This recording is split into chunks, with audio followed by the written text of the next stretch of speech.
Hello friends. आज के इस टॉपिक में हम डिस्कस करेंगे द स्टॉपलर सैमुअल्सन थ्योरम, जो इंक्लूड किया जाता है और वेरी इंपॉर्टेंट टॉपिक यहाँ पे इकोनॉमी के अंदर डिस्कस किया जाता है, जो थेरीज ऑफ इंटरनेशनल ट्रेड के अंदर एक इम्पॉर्टेंट थेरीज के बतौर यहाँ पे देखा जाता है। जिस तरह से हम देखें, हेक्चर ओलिन थ्योरी जो इंटरनेशनल ट्रेड के अंदर जब ये पब्लिश हुआ, इस थ्योरी के अंदर तीन मेथड के साथ यहाँ पे पब्लिश किए गए थे।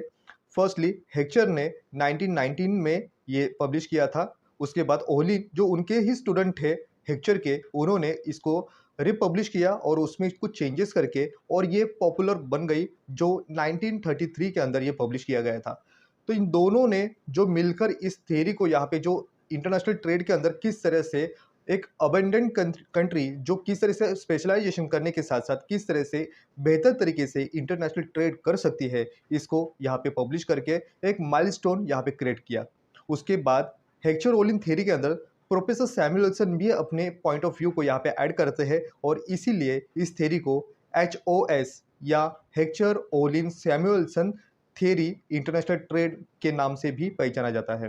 तो हेक्चर ओलिन थ्योरी के बाद कई ऐसे जो टॉपिक है या हम कहें थेरीज है, थ्योरम है, ये उभर के आए, जिसके अपोजिट जो एक पैराडॉक्स माना जाता है उसे कहते हैं लियोनटिफ पैराडॉक्स, जो 1953 के अंदर ये पब्लिश किया गया था।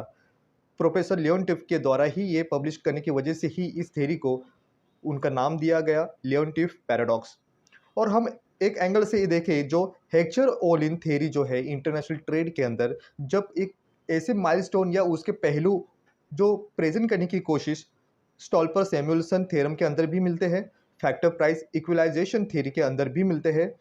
उसके साथ साथ रेबेंसी थ्योरी भी यहाँ पे जो पब्लिश करती है, इन तीनों के साथ साथ हम देखें कि उसके जो पॉइंट ऑफ व्यू किस तरह से आगे लेके जाने की कोशिश या उसमें मॉडिफाई करने की कोशिश Stolper Samuelson factor price equalization theory और रिब्जेंस्की थ्योरी, इन तीनों के अंदर हमें एक अलग या एक्सपेंड करके जो एक चेंजेस मिलता है, वो हेक्चर ओलिन थ्योरी के बाद ही हमें ये दिखाई देता है। द स्टॉल्पर सैमुअल्सन थ्योरम जो 1941 में पब्लिश किया गया, फैक्टर प्राइस इक्वलाइजेशन थ्योरी ये 1948 के अंदर यहाँ पे पब्लिश की गई। उसी के साथ साथ रेबजेंस्की थ्योरम ये 1955 में यहाँ पे पब्लिश की गई थी। इसके पहले या हम कहें हेक्चर ओलिन थ्योरी के पहले कौन से थ्योरी इंटरनेशनल ट्रेड पे वर्क कर रही थी या कौन से मॉडल यहाँ पे प्रेजेंट किए गए थे, इसके बारे में इन शॉर्टली हम देखें तो सबसे पहले जो डॉक्ट्रिन थी वो मर्केटाइलिज्म, जो 16th century to 18th century, इन टाइम पीरियड के अंदर ये एकदम स्ट्रांगली यहाँ पे प्रेजेंट या वर्क करती हुई दिखाई देती है।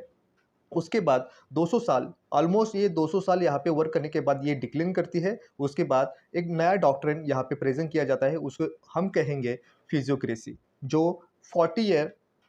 इस प्राइम पीरियड के अंदर ही वर्क कर पाई। ज़्यादा लंबे समय तक यहाँ पे वर्क नहीं करने की वजह से इसमें इतनी स्ट्रांगली यहाँ पे प्रेजेंट नहीं होने के जो उसके पॉलिसी थे, इतने स्ट्रांगली नहीं बिल्ड कर पाए और ये सिर्फ और सिर्फ फ्रांस के अंदर ही यहाँ पे उसका जो पावर था 40 ईयर्स यहाँ पे वर्क की और उसके बाद ये भी डिक्लेन कर दी गई।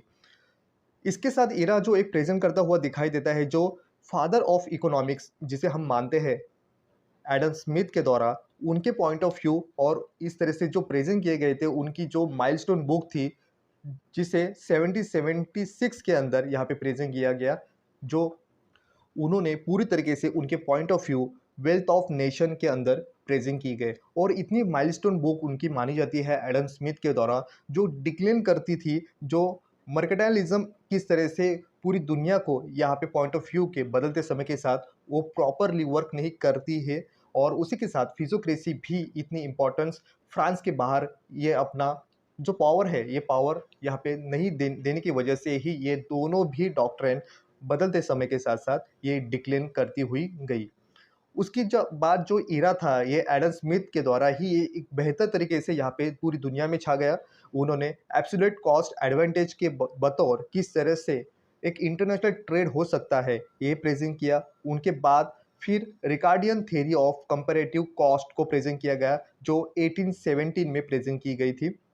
उसके बाद जो आने वाली जो थियरी थी रेसिप्रोकल डिमांड, ये प्रेजेंट किया गया था जेएस मिल के द्वारा। और बेहतर तरीके से क्या एग्जैक्टली कहते हैं जेएस मिल, उनका पॉइंट ऑफ व्यू किस तरह से है इंटरनेशनल ट्रेड को लेके, उन्होंने 1848 में इसे प्रेजेंट किया। और उसके साथ साथ भी मार्शिलियन थ्योरी ऑफ इंटरनेशनल ट्रेड जो 1879 में हमें मिलता है। ये तो बैकग्राउंड था कि किस तरह से थ्योरीज ऑफ इंटरनेशनल ट्रेड के अंदर कौन से इकोनॉमिस्ट ने अपना पॉइंट ऑफ व्यू दिया और किस तरह से थ्योरीज ऑफ इंटरनेशनल ट्रेड को एक बेहतर तरीके से अपने कंट्री को या पूरी दुनिया को एक ऐसा एडवांटेज दिया कि किस तरह से इंटरनेशनल ट्रेड करने के बावजूद भी हम बेनिफिट अर्न कर सकते हैं और किस तरह से हमारी लॉसेस, हमारा जो टाइम वेस्ट है, हमारी मनी किस तरह से उसको सेव करें और किस तरह से अर्न करे मनी को और किस तरह से बेहतर तरीके से अपनी नेशन की वेल्थ को इम्प्रूवमेंट करे। यही सभी थियरीज के अंदर हमें दिखाई देता है कि किस तरह से पॉइंट ऑफ व्यू जो इकोनॉमिक्स का रहा है, उन्होंने किस तरह से बेहतर तरीके से और बेनिफिशियल इंटरनेशनल ट्रेड हो सकता है, यही अपने पॉइंट ऑफ व्यू से प्रेजेंट करने की कोशिश की है।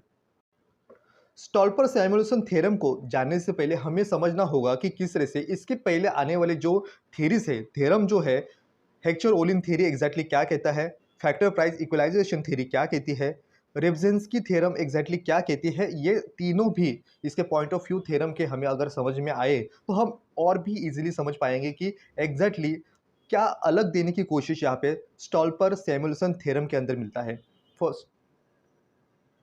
फर्स्टली हम देखेंगे कि हेक्चर ओलिन थ्योरम एग्जैक्टली क्या कहता है। हेक्चर ओलिन थ्योरी ये प्रेजेंट करता है कि कोई भी कंट्री अब अगर लेबर अबेंडेंट कंट्री है तो वो अपने उस गुड्स के स्पेशलाइजेशन करे और ये लेबर इंटेंसिव कमोडिटी को एक्सपोर्ट करे। उसकी उसी तरह से अगर कोई कैपिटल अबेंडेंट कंट्री है तो वो स्पेशलाइजेशन करे कैपिटल इंटेंसिव कमोडिटी के अंदर और वो एक्सपोर्ट करे। अगर ये दोनों भी अगर जान ले कि एग्जैक्टली उनकी क्या जो कमोडिटी है वो कितनी अबेंडेंट है, उसके क्या इंटेंसिव है, उनकी क्या ज़रूरतें है, इसको अगर स्पेशलाइजेशन करे तो ये हम बेहतर तरीके से इंटरनेशनल ट्रेड को यहाँ पे अचीवमेंट कर सकते हैं। यही कहने की कोशिश हेक्चर ओलिन थ्योरी यहाँ पे डिटर्मिनेशन अपने थ्योरी के अंदर करते हैं। उसके साथ हम देखें जो फैक्टर प्राइस इक्वलाइजेशन थ्योरी है, ये सजेस्ट करती है trade would led the toward such a movement in the factor price that the factor price different would get reduce and ultimately eliminated. यहाँ पे कहा जाता है कि दोनों भी कंट्री के अंदर जहाँ पे फैक्टर प्राइस को लेकर यहाँ पे प्रेजेंट किया जाता है, जहाँ पे हेक्चर ओलिन थ्योरी कहता है कि कौन सी कंट्री लेबर अबेंडेंट कंट्री है और कौन सी कैपिटल अबेंडेंट कंट्री है, उनको स्पेशलाइजेशन करे। पर यहाँ पे फैक्टर प्राइस इक्वलाइजेशन थ्योरी कहती है कि दोनों भी कंट्री के अंदर जहाँ पे फैक्टर के प्राइस यहाँ पे डिफरेंटली पाए जाते हैं, अगर वो कम कर दिए जाए तो दोनों कंट्री यहाँ पे बेनिफिटली हम देखें जो इंटरनेशनल ट्रेड बेहतर तरीके से बेनिफिट अर्न कर सकती है। जहाँ पे दोनों कंट्री के जो फैक्टर होते हैं, फैक्टर के प्राइस अलग अलग होने के बावजूद उनको एक ऐसे पॉइंट ऑफ व्यू को लाने की कोशिश करें जहाँ पे दोनों के फैक्टर उनकी जो प्राइस होती है उनको एक ही पॉइंट पॉइंट ऑफ व्यू के साथ साथ हम अगर प्रेजेंट करें, उनको रिड्यूस करें। ये करने के साथ साथ हम ट्रेड बेहतर तरीके से कर सकते हैं, जहाँ पे फैक्टर प्राइस इक्वलाइजेशन थ्योरम हमें सजेस्ट करता है। इसके बाद जो रेबेन्स की थ्योरम है, ये थ्योरम हमें डिटरमाइन करती है कि किस तरह से कोई भी कंट्री अगर ऐसे कमोडिटी के अंदर इंडोमेंट उनको पाया जाता है, उनके रिसोर्सेज यहाँ पे इंक्रीज किए जाते हैं, तो वो जो कंट्री है ये उस इंडस्ट्री के अंदर अपने रिसोर्सेज को पहचाने और अपनी कौन सी कमोडिटी के अंदर उनको इंटेंसिवली यहाँ पे इंक्रीज करना चाहिए, उनके आउटपुट ज़्यादा से ज़्यादा ले और किस तरह से अपने कंट्री के अंदर वो अपनी जो इनकम है, ये इनकम किस तरह से जनरेट कर पाएंगे। तो वो कहते हैं कि if the endowment of the some resources in create the industry that the use that resources most intensively will increase its the output while the other industry will decrease its output. मतलब अगर हम अपनी country में अगर मान लेते हैं कि लेबर अबेंडेंट कंट्री है तो हम हमारे ही कम्युनिटी के अंदर इंटेंसिव को अगर जाने, लेबर इंटेंसिव कमोडिटी को अगर पहचाने, उसको इंक्रीज कर दे, उसकी जो आउटपुट है और बेहतर तरीके से ले और हमारा जो कैपिटल अब इंटेंसिव है वो कम होता हुआ डिक्लाइन करता जाएगा और हमारी जो लेबर अबेंडेंट जो कंट्री है वो स्पेशलाइजेशन करने के साथ साथ आउटपुट को और एक्सपोर्ट करे। तो इसके साथ साथ अगर हमारी जो गुड्स है ये गुड्स एक्सपोर्ट किया जाएगा तो उसको अगर फॉरेन कंट्री में उसकी और डिमांड बढ़ेगी तो उसके साथ-साथ हमारा इनकम भी ज़्यादा इंक्रीज़ कर पाएगा और फॉरेन कंट्री के अंदर जो हमने एक्सपोर्ट किया है, वहाँ से डिमांड आने की वजह से उनके जो कैपिटल अबंडेंट जो उनको कंट्री माना जाएगा, वो अपने कैपिटल इंटेंसिव गुड्स को कम करेंगे और वो भी डिमांड कर पाएंगे लेबर अबेंडेंट कंट्री के साथ साथ, जिस तरह से उनका जो प्रोसेस है, ये इस प्रोसेस को और भी बेहतर तरीके से रेब्जेंस्की थ्योरम के अंदर हमने देखा है। तो इन सारे जो थेरीज है, थेरीज ऑफ इंटरनेशनल ट्रेड के अंदर हमने सभी को यहाँ पे एक्सप्लेन करने की कोशिश की है, जहाँ पे इंटरनेशनल ट्रेड के अंदर हमारा जो प्लेलिस्ट है वहाँ पे आपको बेहतर तरीके से इजीली ये सभी थेरीज इजीली मिल पाएंगे। अब चलते हैं कि एग्जैक्टली स्टॉपलर सैमुएल्सन एग्जैक्टली क्या कहता है। इन तीनों को हेल्चर जो थ्योरम है एग्जैक्टली क्या कहता है, फैक्टर प्राइस इक्वलाइजेशन थ्योरी और रेब्जिंस्की थ्योरम, इन तीनों को बेहतर तरीके से हम समझे तो हमें पता चलेगा स्टॉपलर सैमुएल्सन एक अलग पॉइंट ऑफ व्यू को प्रेजेंट करता हुआ दिखाई देता है। तो वो कहते हैं कि international trade and relative changes in the factor price will affect it distribution of income. तो यहाँ पे हम देखें जो इंटरनेशनल ट्रेड के अंदर रिलेटिव चेंजेस अगर पाए जाएंगे फैक्टर प्राइस के साथ साथ, तो यहाँ पे इफेक्ट कर पाएंगे कि हम किस तरह से डिस्ट्रीब्यूशन किस तरह से इनकम का हो रहा है, इनमें चेंजेस लाने की कोशिश यहाँ पे स्टॉपलर सैमुएल्सन थ्योरम देते हुए दिखाई देते हैं। तो ये चेंजेस होगा कैसे, तो ये changes free international trade will effect and benefit the relatively abundant factor and hurt the relatively scarce factor of production. यहाँ पे इस मेथड के अंदर हम देखें फ्री इंटरनेशनल ट्रेड के अंदर जो बेनिफिट मिलने वाले हैं, जो रिलेटिवली अबेंडेंट फैक्टर जो माना है उसके अबेंडेंट है इंटेंसिवली वो कमोडिटी उस कंट्री के अंदर बहुत मात्रा में अगर अवेलेबल है, तो ये अबेंडेंट फैक्टर को यहाँ पे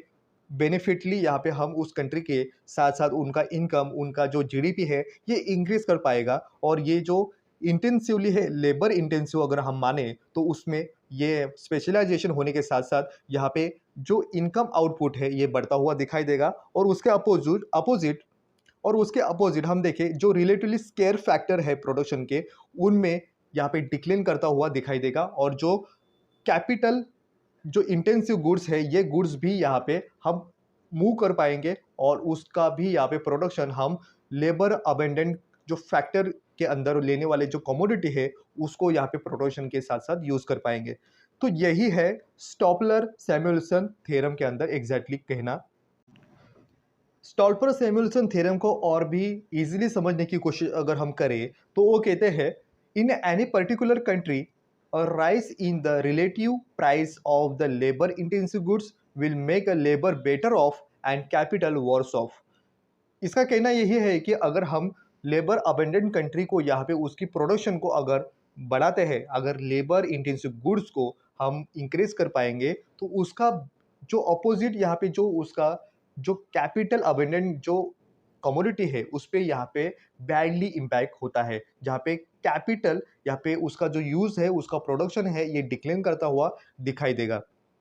एग्जैक्टली हम एक एग्जांपल लेंगे कि अगर सपोज करते हैं कि लेबर इंटेंसिव गुड्स और कैपिटल इंटेंसिव गुड्स इन दो मेथड के साथ हम देखेंगे कि दो कमोडिटी है, तो और दो कंट्री को यहाँ पे इंक्लूड किया जाता है, जहाँ पे अगर हम मान लेते हैं कि अमेरिका यहाँ पे कैपिटल अबेंडेंट नेशन है और उसके साथ साथ इंडिया जो यहाँ पे लेबर इंटेंसिव गुड्स को प्रोड्यूस करता है। इन दोनों स्पेशलाइजेशन करते हैं अपने अपने फील्ड के अंदर, अपने अपने कमोडिटी को यहाँ पे प्रेजेंट करते हैं। जहाँ पे अमेरिका तो उसके लिए तो यहाँ पे कैपिटल एक कई गुना यहाँ पे चिपली माना जाएगा और इंडिया के पास लेबर इंटेंसिव माना जाने की वजह से उसके पास लेबर कई मात्रा में कई क्वांटिटी में यहाँ पे इजीली अवेलेबल हो जाते हैं। अगर हम मान लेते हैं कि अगर अमेरिका यहाँ पे टैरिफ लगाती है जो इंपोर्ट करने वाली जो चीज़ें हैं इस पे, अगर हम मान लेते हैं कि इंडिया से अगर वो इंपोर्ट करते हैं कोई लेबर इंटेंसिव गुड्स को, तो उस पे अगर वो टैरिफ लगाएंगे तो उसकी वजह से जो एक यूनिक कॉन्सेप्ट यहाँ पे मिलता है इंटरनेशनल ट्रेड के अंदर, तो यहाँ पे जो लेबर इंटेंसिव गुड्स और कैपिटल इंटेंसिव गुड्स इनमें ये जो इंटरनेशनल ट्रेड होगा तो उसके साथ साथ अगर अमेरिका इंपोर्ट करने वाले टैरिफ अगर लगाती है तो उसके प्राइस उस कंट्री के अंदर बढ़ते हैं। मीन्स यहाँ पे अगर अमेरिका उस इंडिया से आने वाली गुड्स को टैरिफ लगाएगी तो उसकी वजह से उस कमोडिटी के प्राइस यहाँ पे इंक्रीज करते हुए दिखाई देते हैं। प्राइस इंक्रीज होते हैं तो उसकी वजह से प्राइस बढ़ने की वजह से यूएसए के अंदर वो डिमांड भी बढ़ती है और डिमांड बढ़ने की वजह से जो यूएसए के अंदर कैपिटल इंटेंसिव गुड्स है वो डिक्लाइन करती हुई दिखाई देती है। तो इसके अंदर हम कॉमनली देखें, यहाँ पे जो चेंजेस है ये चेंजेस कैपिटल के अंदर अमेरिका में नहीं हो रहे हैं। अमेरिका यहाँ पे जो इंपोर्ट कर रही है उसके गुड्स को टैरिफ अमेरिका ने लगाया है, तो उसकी जो प्राइस है अमेरिका में बढ़ते हुए दिखाई देते हैं। और उसके बढ़ते हुए प्राइस के साथ साथ अगर अमेरिका के अंदर लेबर इंटेंसिव गुड्स को अगर डिमांड किया जाएगा तो ऑब्वियसली उसके प्राइस बढ़ते हैं, और बढ़ने की वजह से भी यहाँ पे उसकी जो डिमांड है लेबर इंटेंसिव गुड्स को लेके वो भी अमेरिका के अंदर बढ़ती हुई दिखाई देती है। अगर ये बढ़ेगी तो वहाँ पे जो कैपिटल इंटेंसिव गुड्स है उसको डिमांड यहाँ पे डिक्लाइन करेगी, और अमेरिका भी देखेगा कि अगर हमारी लेबर इंटेंसिव गुड्स हमने जो इंपोर्ट की है अगर उसकी अगर डिमांड बढ़ती है तो बढ़ती हुई डिमांड के अंदर वो भी जो अमेरिका एक कैपिटल इंटेंसिव गुड्स प्रोड्यूस करने वाली कंट्री मानी जाती है वो भी लेबर इंटेंसिव गुड्स को प्रोड्यूस करने के साथ साथ दिखाई देगी। यही एक यूनिक यहाँ पे जो कॉन्सेप्ट है एक देने की कोशिश स्टॉल्पर सैमुअल्सन देते हुए हमें दिखाई देते हैं। तो यहाँ पे जो अमेरिका के जो प्रोड्यूसर है जो इंक्रीज करते हैं प्राइस, यहाँ पे जो जो लेबर इंटेंसिव गुड्स है उसके बढ़ते हुए है, और ये पूरी तरीके से यहाँ पे जो सिस्टम है ये दिखाई देने की वजह यहाँ पे लॉ ऑफ सप्लाई वर्क करता हुआ दिखाई देता है। लेबर इंटेंसिव गुड्स को अगर हम मान लेते हैं कि वीट का प्रोडक्शन इंडिया के साथ अगर करता हुआ दिखाई देता है, और इस सिचुएशन के अंदर एग्रीगेट सप्लाई यहाँ पे जो बढ़ता हुआ उसकी जो प्राइजेस है वीट के अगर ये बढ़ते हैं तो उसके साथ साथ क्या इम्पैक्ट होता है, तो यहाँ पे जो कैपिटल इंटेंसिव गुड्स है इसके प्राइस लोअर होते हैं, क्योंकि लॉ ऑफ सप्लाई यही कहता है कि अगर वीट के प्राइस डिमांड बढ़ती है तो उसके साथ साथ वीट के प्राइस भी बढ़ते हुए दिखाई देते हैं। और उसके साथ साथ क्या होता है उसके जो कैपिटल के जो प्रोडक्शन है ये कम होते हुए दिखाई देते हैं। वीट का जो प्रोडक्शन है वो तो बढ़ता है, उसके साथ उसकी डिमांड बढ़ती है, बट कैपिटल जो अमेरिका का है वो उसका यूज़ यहाँ पे डिक्लाइन करता हुआ दिखाई देता है। जहाँ पे प्रोडक्शन वीट का यहाँ पे बढ़ता है क्योंकि डिमांड जो लेबर की यहाँ पे और भी बढ़ती है, क्योंकि वीट का प्रोडक्शन अगर उसकी डिमांड बढ़ेगी प्रोडक्शन करने के लिए तो लेबर भी ज़रूरत है, लेबर बढ़ेंगे तो उनके साथ साथ जो लेबर है उनके प्राइस भी यहाँ पे बढ़ते हुए उनके वेजेस बढ़ेंगे। और उसके साथ साथ उसके अपोजिट हम देखें जो यूएस के अंदर प्रोडक्शन जो प्रोड्यूस किया जाएगा जो करने वाला जो वीट है ये इसका भी यहाँ पे अमेरिका अब यहाँ पे उसको फोकस करेगी और वो वीट का प्रोडक्शन लेने के साथ साथ लेने की कोशिश करेगी, क्योंकि वो कैपिटल इंटेंसिव गुड्स को प्रोड्यूस कर रही थी। बट अब यहाँ पे लॉ ऑफ सप्लाई यही कहता है कि अमेरिका के अंदर यहाँ पे वीट का प्रोडक्शन को डिमांड ज़्यादा है और कैपिटल इंटेंसिव गुड्स को यहाँ पे जो डिमांड है ये डिक्लेन करती हुई दिखाई देती है, और यही सिचुएशन यहाँ पे शिफ्ट होती है capital intensive goods to labour intensive goods. तो यहाँ पे जो फ्री कैपिटल अब यहाँ पे जो बचा है उस फील्ड के अंदर जो कैपिटल इंटेंसिव गुड्स को प्रोड्यूस करने के लिए ये अभी ट्रांसफर हो जाता है कैपिटल इंटेंसिव गुड्स टू जो लेबर इंटेंसिव गुड्स के लिए जो प्रोड्यूस किया जाएगा वीट के लिए। तो अगर हम इन शॉर्टली अगर समझे कि अमेरिका के अंदर यहाँ पे उन्होंने टैरिफ लगाया, टैरिफ लगाने की वजह से वीट के प्राइस बढ़े हैं, बट यहाँ पे कंडीशन ये कहती है कि अमेरिका के अंदर जो प्राइस जो कैपिटल के है वो यहाँ पे कांस्टेंट है, उनमें कोई चेंज नहीं है। सिर्फ यहाँ पे चेंज यहाँ पे टैरिफ लगाने की वजह से और इंपोर्ट करने वाली जो गुड्स है उसके प्राइस बढ़ने की वजह से ये चेंजेस सब दिखाई देता है। तो यहाँ पे जो सप्लाई है वीट का वो बढ़ा, उसके साथ साथ जो सप्लाई है कैपिटल का अमेरिका के अंदर सप्लाई कैपिटल का यहाँ पे डिक्लाइन किया, और डिमांड तो बड़ी है वीट की और उसी के साथ साथ डिमांड यहाँ पे कैपिटल की अमेरिका के अंदर यहाँ पे डिक्लाइन करती हुई सिचुएशन यहाँ पे और भी प्रॉब्लम को क्रिएट करती हुई दिखाई देती है, क्योंकि अमेरिका कैपिटल इंटेंसिव गुड्स होके भी प्रोड्यूस करने वाली कंट्री होने के बावजूद वो शिप होती है लेबर इंटेंसिव गुड्स प्रोड्यूस करने की सिचुएशन को। इस पॉइंट ऑफ व्यू को और भी यहाँ पे सब्स्टिट्यूशन ये पॉइंट ऑफ व्यू यहाँ पे अपना रोल निभाता है, जहाँ पे कैपिटल गुड्स शिप होता है वीट प्रोडक्शन करने के सिस्टम के अंदर अमेरिका के अंदर, तो वहाँ पे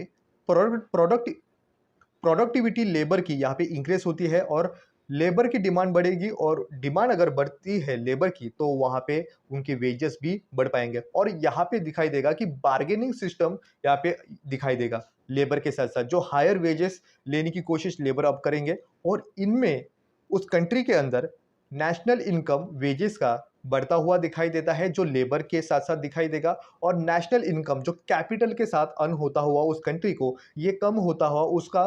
जो रिजल्ट है ये रिजल्ट यहाँ पे फोकस करती है लेबर के वेजेस के साथ-साथ उस कंट्री की जो नेशनल इनकम है वो बढ़ी है, ना कि कैपिटल इंक्रीज होने की वजह से। यहाँ पे डिक्लेन की है कैपिटल जो इंटेंसिव गुड्स प्रोडक्शन लेने के साथ-साथ ये डिक्लेन की और लेबर के वेजेस बढ़ने की वजह से ही यहाँ पे उस कंट्री की नेशनल इनकम यहाँ पे बढ़ती हुई दिखाई देती है। अब यहाँ पे इस सिचुएशन के हम देखें,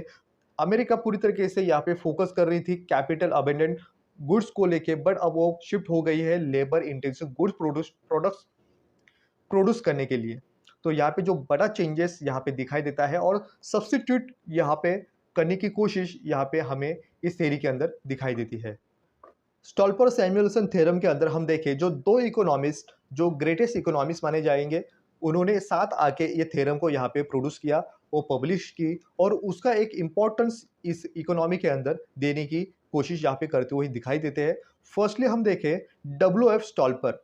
उनके बारे में हम देखें तो वो अमेरिकन इकोनॉमिस्ट है। उनका बॉर्न 1912 में हुआ ऑस्ट्रिया के अंदर और उनकी डेथ 2002 में हुई। उनकी नेशनलिटी ऑस्ट्रियन अमेरिकन रह चुकी है और कंट्रीब्यूशन के बारे में अगर हम देखें तो स्टॉल्पर सैमुअल्सन थ्योरम के अंदर ही उनका जो कंट्रीब्यूशन है वो ज़्यादा पाया जाता है। दूसरे जो ग्रेटेस्ट इकोनॉमिस्ट माने जाएंगे पॉल सैमुअल्सन, उनका कंट्रीब्यूशन इकोनॉमी के अंदर ज़्यादा पाया जाएगा, जहाँ पे वो अमेरिकन इकोनॉमिस्ट है और first American who win the Nobel memorial prize in economics and science, जो 1970 में उनको ये अवार्ड नोबल मेमोरियल अवार्ड यहाँ पे मिलता हुआ दिखाई देता है। उनका बॉर्न के बारे में हम देखें तो वो अमेरिका के अंदर 1915 में उनका बॉर्न हुआ, उनकी डेथ 2009 में हुई। He know also the father of modern economics, उनकी जो फील्ड थी वो मैक्रो इकोनॉमिक्स के अंदर उनका कंट्रीब्यूशन ज़्यादा है। जिस तरह की उनकी थ्योरी है, ये थ्योरी यहाँ पे न्यू क्लासिकल, उसके साथ mathematical economic theory and growth economic methodology, reveal preference, international trade और पब्लिक गुड्स के बारे में उनका कंट्रीब्यूशन, उनकी जो स्टडी है ये हमें मिलती है। स्टॉल्पर सैमुअल्सन थ्योरम के अंदर उनके अजम्पशन एक इम्पॉर्टेंट अपना यहाँ पे जगह बनाती है और ये अजम्पशन को अगर बेस करती है ये थ्योरी, तो और भी इजीली हम समझ पाएंगे कि एग्जैक्टली ये मेथड किस तरह से वर्क करता है। तो यहाँ पे अजम्पशन अपना अहम रोल निभाता है, जिसमें फर्स्ट अजम्पशन यहाँ पे लिया गया है one of the two trading countries consider for the analyse. यहाँ पे जो दो कंट्री को यहाँ पे इंक्लूड किया गया है कि दो कंट्री के बीच में इंटरनेशनल ट्रेड होगा और ये जो चेंजेस है ये चेंजेस यहाँ पे मेजर करेंगे उन दोनों में से एक ऐसे कंट्री के बारे में, अगर वो कैपिटल इंटेंसिव गुड्स को प्रोड्यूस कर रही है या लेबर इंटेंसिव गुड्स को, तो एक ही ऐसे कंट्री के बारे में हम एनालाइज कर पाएंगे, दोनों के साथ ये एनालाइज नहीं कर पाएंगे। जहाँ पे हेक्चर रोलिन थ्योरी के अंदर हम दोनों भी कंट्री के साथ साथ क्या चेंजेस होते हैं इसको हम कंसिडर कर रहे थे, बट इस थ्योरी के अंदर हम सिर्फ और सिर्फ एक ऐसी कंट्री के अंदर चेंज क्या हो रहा है उसको एनालाइज करेंगे। सेकंड यहाँ पे जो अजम्पशन है वो कहता है प्रोड्यूस टू कमोडिटीज, जहाँ पे दो कंट्री तो माने हमने, उसके साथ साथ दो यहाँ पे कमोडिटी को मानेंगे, जहाँ पे एक कंट्री क्लॉथ को यहाँ पे प्रोड्यूस कर पाएगी या दूसरी कंट्री उसको स्टील को प्रोड्यूस कर पाएंगी। इन दोनों जो क्लॉथ है ये लेबर इंटेंसिव गुड्स को माना जाएगा और अगर स्टील है तो ये कैपिटल इंटेंसिव गुड्स को पाया जाएगा। नेक्स्ट यहाँ पे अजम्पशन कहता है कि टू फैक्टर्स ऑफ प्रोडक्शन, यहाँ पे दो ही फैक्टर को यहाँ पे मेजर किए गए हैं, जो लेबर होगा और ये कैपिटल होगा।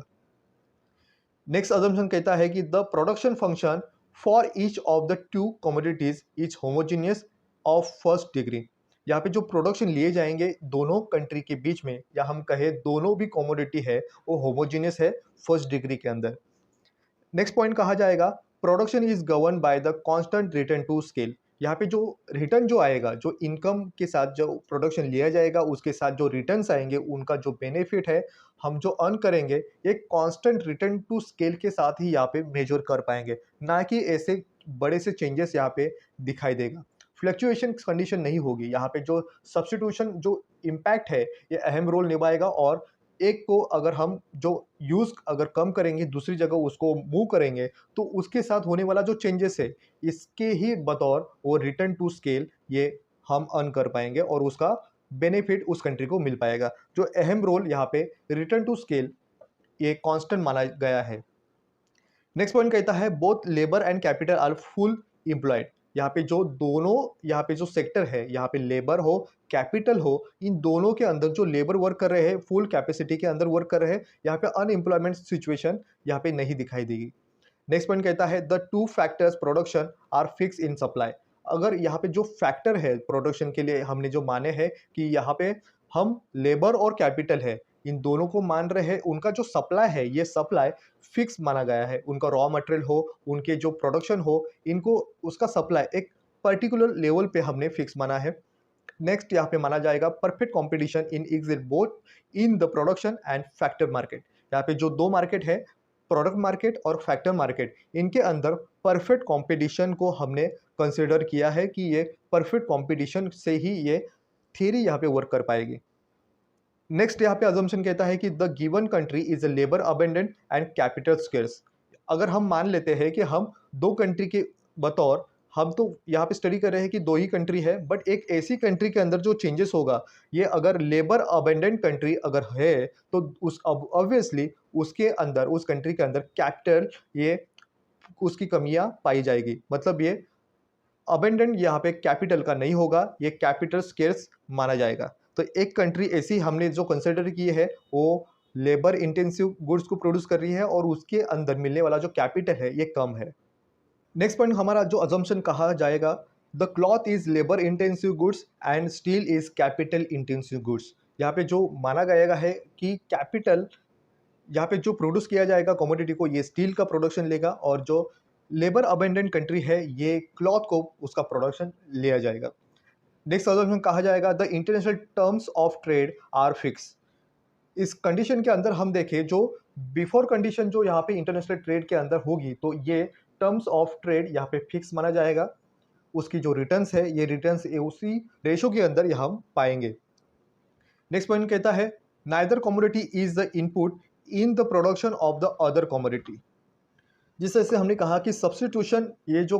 कॉन्सेप्ट है, ये कॉन्सेप्ट यहाँ पे माना जाएगा अगर एक कंट्री के अंदर उसका जो रिसोर्सेस है अगर ये पूरी तरीके से अगर वर्क नहीं कर रहा है तो उसको शिफ्ट किया जाएगा दूसरे जो प्रोडक्शन के लिए उसका यूज़ उस फैक्टर का यूज़ किया जाएगा। तो यहाँ पे सब्स्टिट्यूट ये इंपॉर्टेंट रोल इस पॉइंट के साथ हमें प्रेजेंट करता हुआ दिखाई देता है। Next both the factors are the mobile between the two industries और sector but these are not mobile between the two countries.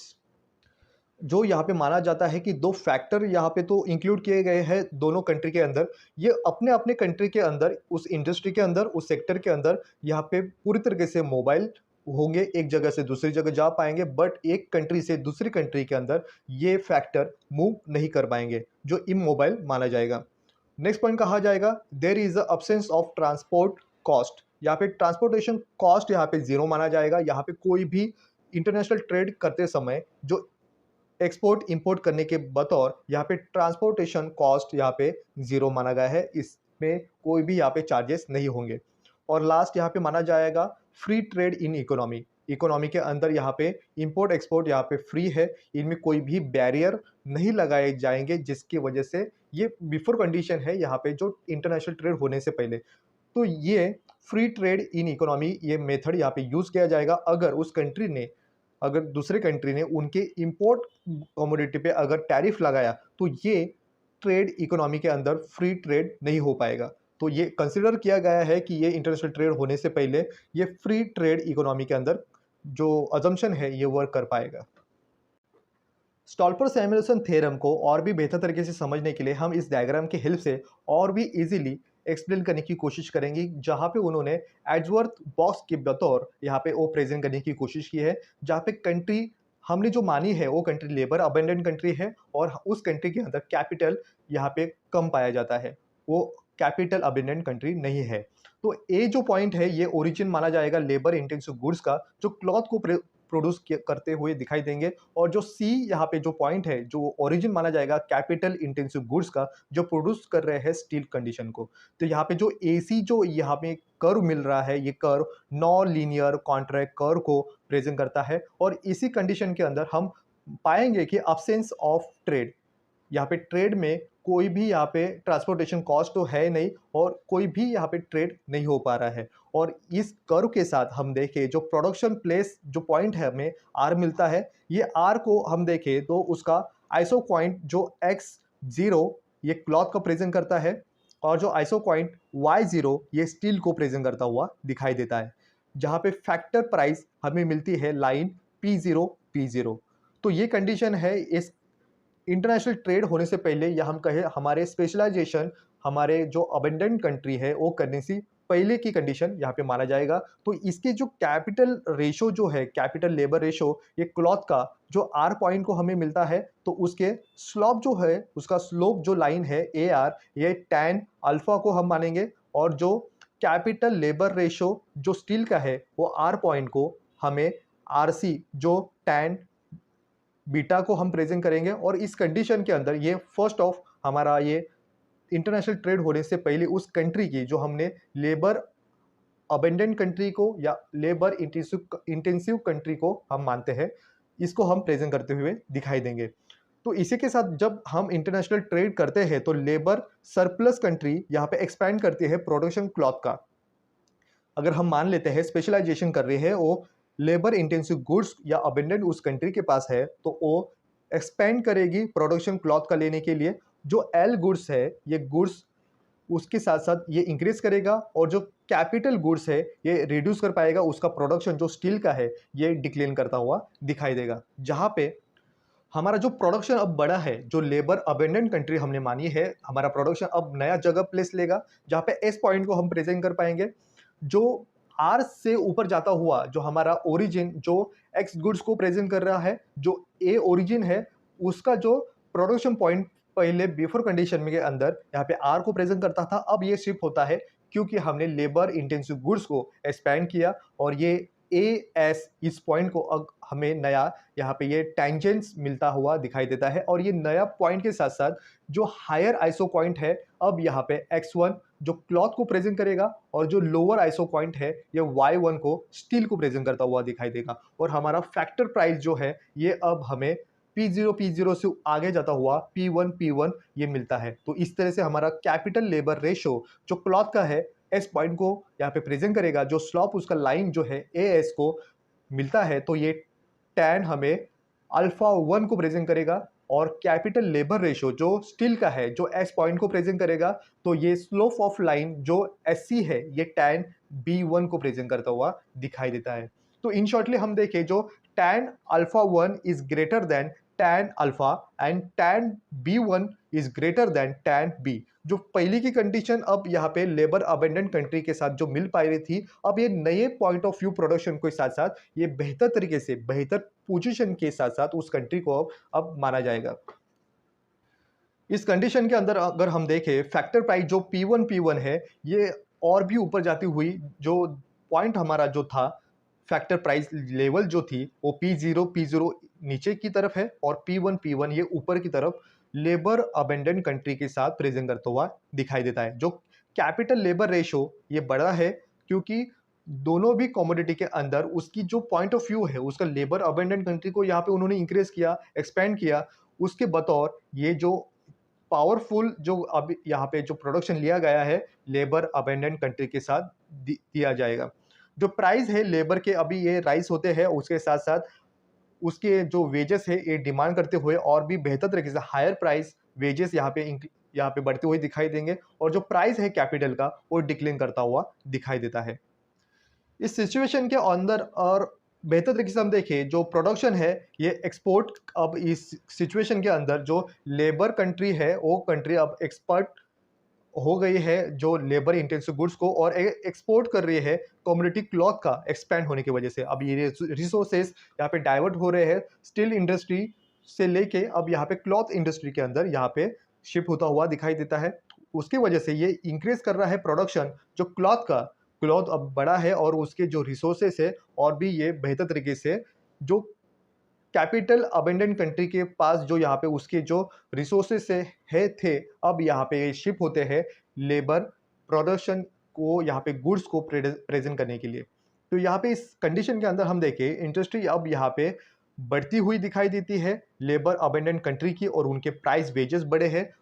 उसके साथ साथ जो क्लॉथ है उसके जो रिलेटिव यहाँ पे जो प्राइस है वो भी बढ़ते हुए दिखाई देते हैं। बट उसका बैडली इम्पैक्ट यहाँ पे स्टील प्रोडक्शन के अंदर दिखाई देता है। तो इन शॉर्टली हम देखें कि ये जो डायग्राम है, ये डायग्राम हमें एक्स एक्सिस पे हमें गुड्स एक्स को प्रेजेंट करता है, वाई एक्सिस पे हमें देखें तो यहाँ पे कैपिटल किस तरह से अपना रिस्पॉन्स देता हुआ एक्स एक्सिस को लेबर के साथ क्या है, उसकी क्या यहाँ पे पॉइंट ऑफ व्यू है। ओरिजिन लेबर का जो ए पॉइंट से स्टार्ट होता है और जो ओरिजिन सी है ये गुड्स वाई को, जो कैपिटल अबेंडेंट कंट्री है उनको यहाँ पे उस कंट्री के साथ जो हम समझे कि जो लेबर अबेंडेंट कंट्री है उनके अंदर क्या यहाँ पे सिचुएशन अब यहाँ पे हो रही है, जहाँ पे लेबर अबेंडेंट कंट्री है उनके पास जो इंटेंसिव गुड्स है उसकी तो यहाँ पे एक्सपैंड करने की वजह से उनकी सिचुएशन यहाँ पे बेटर ऑफ होती हुई दिखाई देती है। बट उस कंट्री के साथ साथ जो एक्सपोर्ट करने के बावजूद उस कंट्री के सामने अब यहाँ पे कैपिटल, यहाँ पे उनका जो यूजेस है, उनकी जो प्रोडक्शन के अंदर होने वाले जो चेंजेस है ये डिक्लाइन करते हुए दिखाई देते हैं। उनके जो प्रॉफिट है ये लेस होते हुए दिखाई देते हैं, क्योंकि लेबर इंटेंसिव गुड्स को डिमांड ज़्यादा है, उनकी यहाँ पे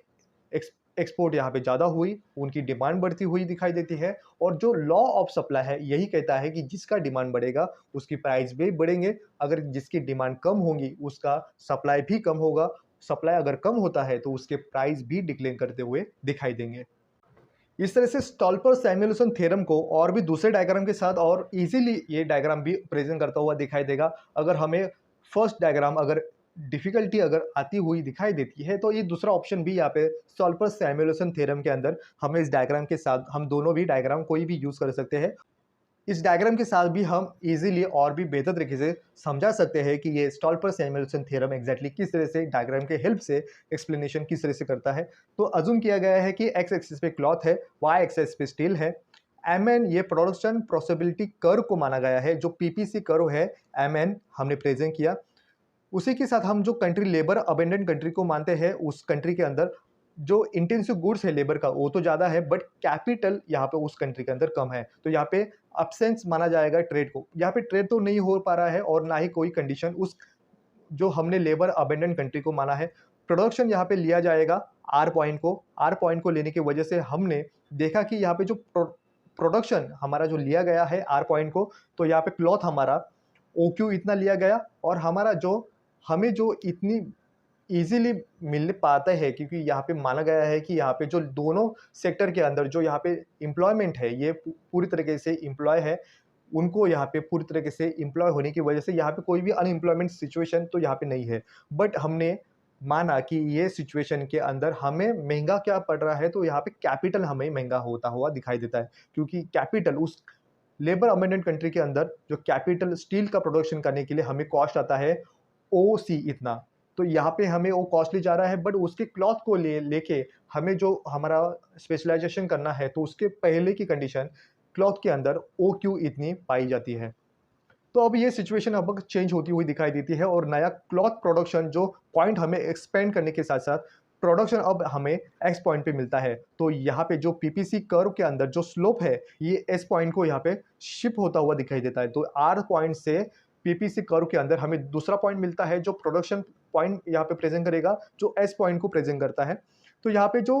ट्रेड है ये बेटर स्लोप के साथ यहाँ पे शिप होता हुआ दिखाई देता है, और ये प्रेजेंट करता है कि किस तरह से स्टील का जो प्रोडक्शन है ये हमने कम किया और किस तरह से प्रोडक्शन यहाँ पे क्लॉथ का बढ़ा है। तो यहाँ पे हमारा जो यहाँ पे प्राइस लाइन है, यहाँ पे प्राइस लाइन जो पहले P0 थी आर पॉइंट को लेके, अब यहाँ पे एस पॉइंट पे हमें P1 ये नया प्राइस लाइन मिलता है। और ये बेहतर तरीके से हम देखें कि ये यहाँ पे लेबर अबेंडेंट कंट्री को ये बेनिफिशियल माना जाएगा, क्योंकि उसके क्लॉथ प्रोडक्शन लेने के लिए लेबर अबेंडेंट को यहाँ पे फोकस किया गया, और उस तरह से यहाँ पे प्राइस जो है क्लॉथ के बढ़ते हैं और जो प्राइस है स्टील के ये कम होते हुए दिखाई देते हैं। जो यहाँ पे प्रोडक्शन यहाँ पे ओ